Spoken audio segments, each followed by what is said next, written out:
Do you want the easiest way to run N8N for free without problems? Docker makes it simple and consistent in any environment. In this video, I'll show you how to set up N8N inside Docker and connect it to Google Sheets. So by the end, your automations will be running right from your computer. First thing that we need to do is download Docker. So go to the docker.com, select download Docker for desktop, and click on the appropriate version based on your hardware. Once installed, you can create an account or use existing one to log in, but that's not required, so I'm going to skip it for now. And if you can see the screen, you are most likely missing the Windows subsystem for Linux called VSL. So inside PowerShell, type in VSL. This verifies that VSL is not installed. So then proceed to install VSL. Once installed, you should see the screen. If not, restart the Docker. And then in the search bar, just search for N8N. And the image that we're looking for is this at the top. Click pull and give it a minute. Once installed, here at the left we have the Docker menu. Go to the images, click run, expand the optional settings. You can give the container the name, although this is optional. You can specify the port. The default one is 5678, and somehow this isn't working for me, so I'm going to change that to 8000. We can also specify the volume, which is the persistent storage of your container, and here environment variables if you want to pass some configuration on startup. And since I have tried running this container in the past, I got some warnings about missing environment variables, so I'm just gonna add them quickly. And depending when you're watching this video and the version of the image that you're using, this might not be the case for you, so you just need to double check. Once started, just click on the URL, and if you had to update port like me, you will just need to change the port number here. Type in your details and click next. Fill in the details on this page and click get started. Now that we have N8N running inside the Docker container, let's add the integration. To use any Google integration, you must first explicitly enable the required API and then create OAuth2 credentials that allow your application to access the API securely. Go to console.cloud.google.com and you might have to create a project if you don't already have one. But once this is done, you go to the API and services, library, search for the API that you want to enable. In this case, it's Google Sheets API. Click into it, enable. Next, click create credentials. Select API, user data, next. Scopes are optional, so I'm just going to hit save and continue. Select web application for the application type. Give the application a name. And then for the authorized redirect URL, this is the URL from our local host, which is this. And then instead of /home, we need to type in rest /OAuth2 credential /callback and click create. And if we go to the credentials tab, we can see our client has been created. If we click into it, you can see the creation date, status, as well as you can update the URL if your local host location ever needs to change. And client secret and this client ID is something that we need to pass to N8N when adding credentials of this client. Finally, go to the audience, and here you can see the publishing status of your application. Currently is testing. That means it's not available for everyone, and you have to specify explicitly the test users that can access this application. Click add users, type in the email associated with your Google account, and hit save. If you have noticed, we haven't selected any scopes during the configurations. Scopes define the level of access your application requests from Google API.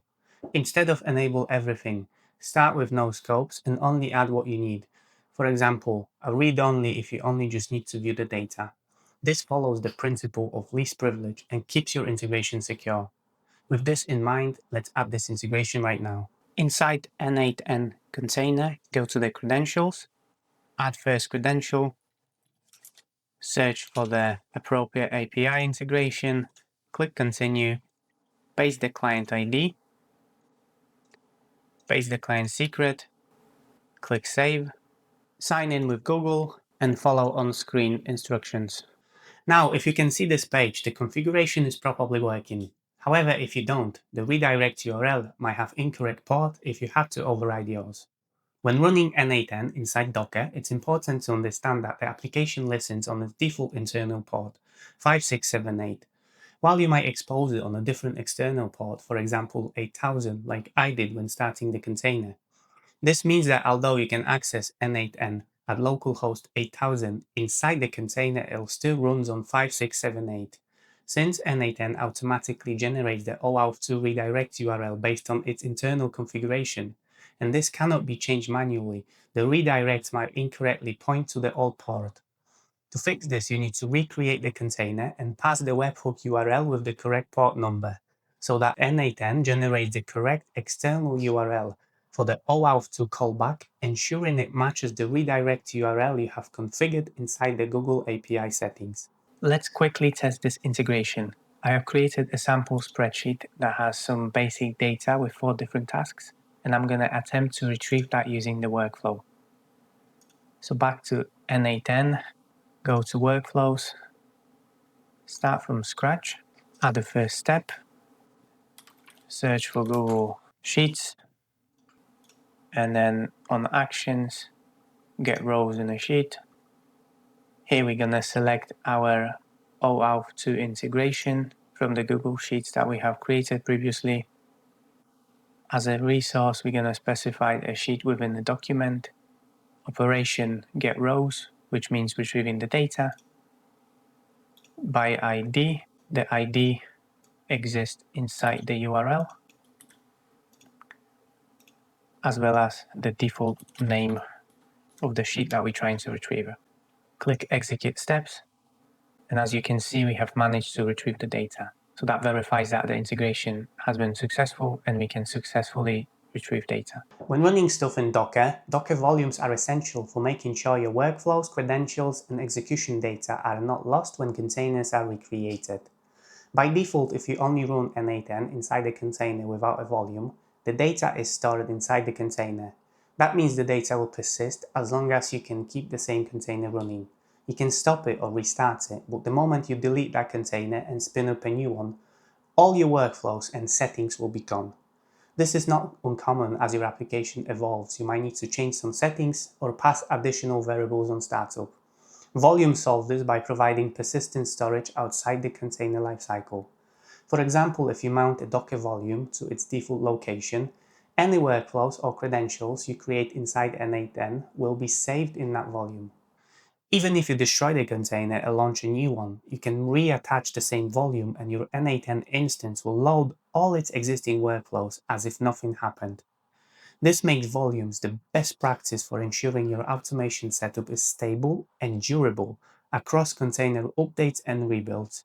So if we go back to the Docker and we look at all the files inside the container, and then if you go to the home node and .n8n, this is the location where we store all the data, all the databases, all the workflow data, etc. So as soon as you delete that container, that data is gone because it only exists on that container.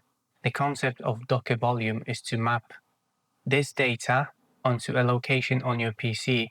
So when this is destroyed and recreated, you can easily restore the data.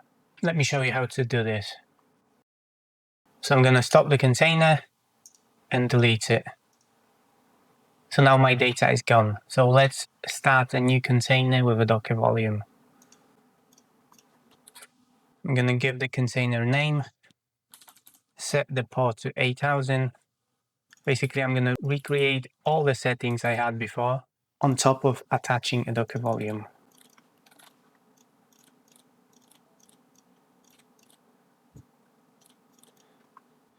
So now here, volumes, I'm going to point at the location on my computer where I want my data to be stored. So I have created this Docker folder followed by N8N. Select the folder, and then for the container path, I'm going to specify the path inside the container, and I'm going to hit run. So I have recreated my integration with Google API here. And as you can see, all the data inside the Docker container for this image has been recreated locally. So if I were to delete this container now and start it again, and during startup I would provide the location for the volume, all the data would be recreated and I don't have to go through the configuration process again. Running N8N in Docker makes everything simple and reliable. Your workflows run the same on any machine, your data is safe with volumes, and you can update or restart containers without losing anything. It's lightweight, portable, and keeps your automation setup clean and consistent.